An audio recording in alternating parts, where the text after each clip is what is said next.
problema, magbibigay po si Daddy Frankie ng 30,000. Ano po? Sabi mo, 16,000 package ng ano niya, service niya. Magbibigay na po ako ng 30,000 para lahat po ay wala na kayo magiging problema. No?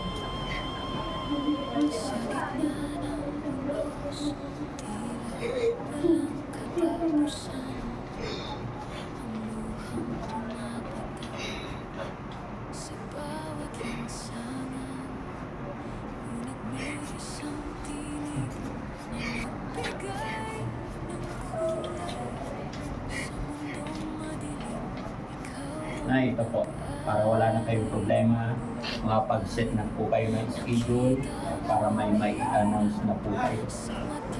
No? Sana maging masaya si Jojoy, sana gumana ang inyong kalooban. Ayun, si Boss JB, yan, bigay din na 5,000. Hirap na nararamdaman ng nanay, siya rin naman ng hirap ng talagayan yung Jojo. So, dahil nandito si Daddy Frankie, para makikamay, pag-ibig pamilya ni Jojo, gusto ko na hanggang sa huli, ay may masaya na rin si Jojo. Alam ko, napakalaki ng ambag ni Jojo sa atin lahat, sa kanyang kainisintihan, ay marami siyang ipagpasaya. Si Jojoy na walang alam, pero tayo na nakaunawa at nakaintindi, alam ko marami sa atin ang naging masaya sa kanyang sa kanyang kanta o anino. Kaya nakabayan ng karoon para matapos ang problema niyo ng nanay, kapag na ang problema, bibigay po si Daddy Frankie ng 30,000. Ano po?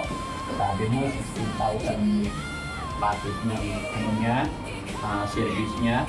Magbibigay na po ako ng 30,000 para lahat po ay wala na kayo magiging problema. No?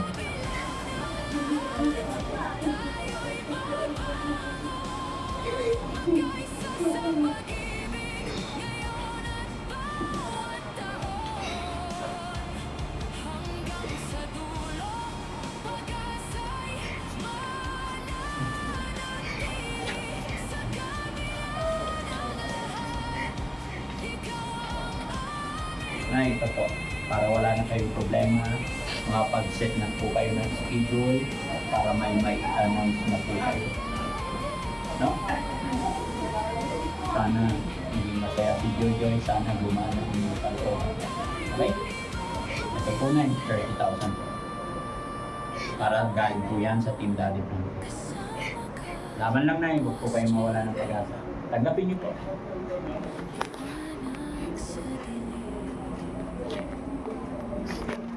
Sasabi ni nanay na nasolve na yung problema mo po.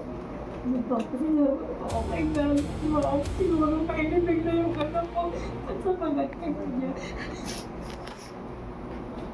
Maraming salamat po.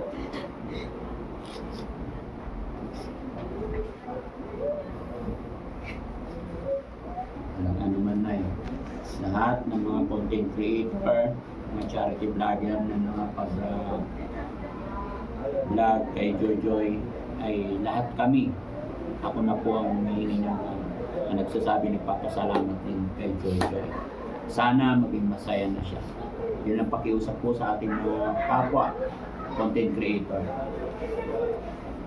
Iwasan po natin gumawa ng mga fake news. Gumawa tayo being content creator. Maging responsable po tayo mga kapwa. No? Huwag tayong gumawa ng hindi maganda para gumanda ang ating pagbablog. Kailangan maging good influencer po tayo. Mas pagpapalain at mas bibiyayaan tayo mga kababayan, mga kabarangay, kung mananatili na maging tapat tayo sa ating sarili. Dahil yung mga ina-upload natin ay maraming nakakapanood. At sa bawat pag-create natin ng hindi maganda, marami tayong nasasakit. Okay lang kay Daddy Frankie kasi naiintindihan ko na yan. Pero yung mga kababayan natin na hindi sanay o hindi nila alam yung kalakaran, pero sa mga content creator naiintindihan nila. Pero hindi porkit alam ninyo is parang samantalahin na lang natin mga kababayan. Be responsible tayo, no? Unay, sana nakagaan, no? O, may papalibing mo na si Joy Joy. Bili kayo ng bulaklak, no? Pasensya na kayo, Nay. Wala kaming dala na anuman. Hindi na kami pumili ng bulaklak kasi alas 4 ng hapon kami umalis sa Pangasinan. And then, alam ko, higit na kailangan ninyo ang pera. Kaya minabuti ko mga kababayan na pera ang iyak ko sa kanila. Hindi na ako nakabili ng kung anuman. Lalo-lalo pag very busy rin ang tinda, di ba? No? Naidagdag ko na rin. Ayun, si Boss JB, yan, nagbigay din ng 5,000.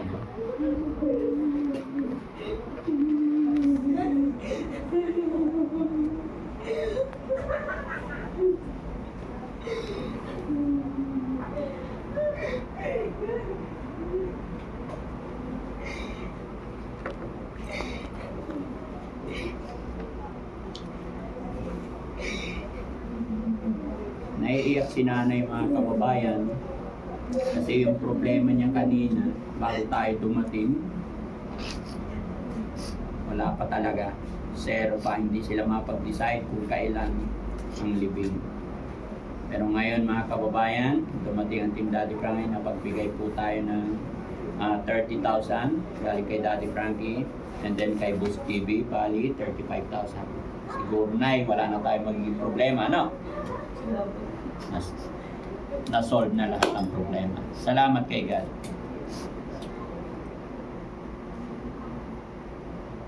So, may gusto ka pa bang sabihin, ipanawagan sa mga content creator? Sige na eh.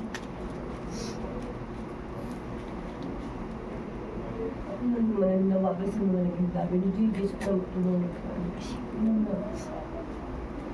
ito na po, nagbigay si Daddy Frank na parang ma-elevate si Gigi ng maaga. Nagpapasalamat po ako sa team niya at kay Daddy Frank.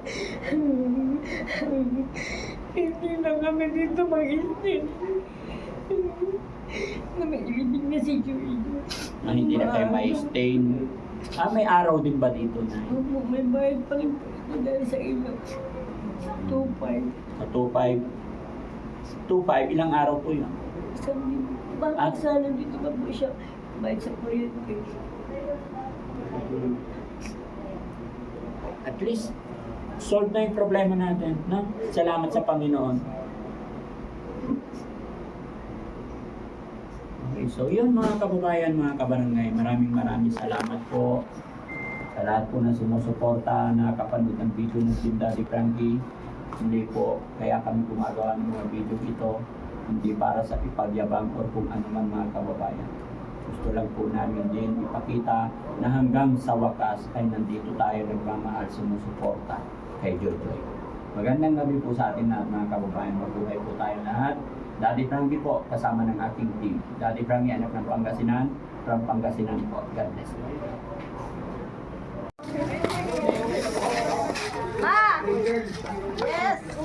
Yan mga kababayan, nalutas na ang problema ng nanay ni Joy Joy. So yun, naging okay na.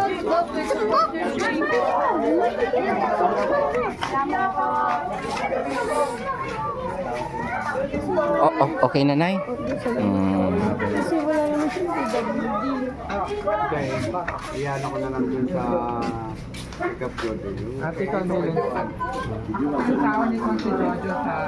Yan si nanay ni Joy Joy mga kababayan na solve na ang problema niya dahil ang binoproblema ni nanay ni Joy Joy ay ang gagasusin sa pagpapalibing at sa mga ibang pang babayaran. Ngayon ay okay na po.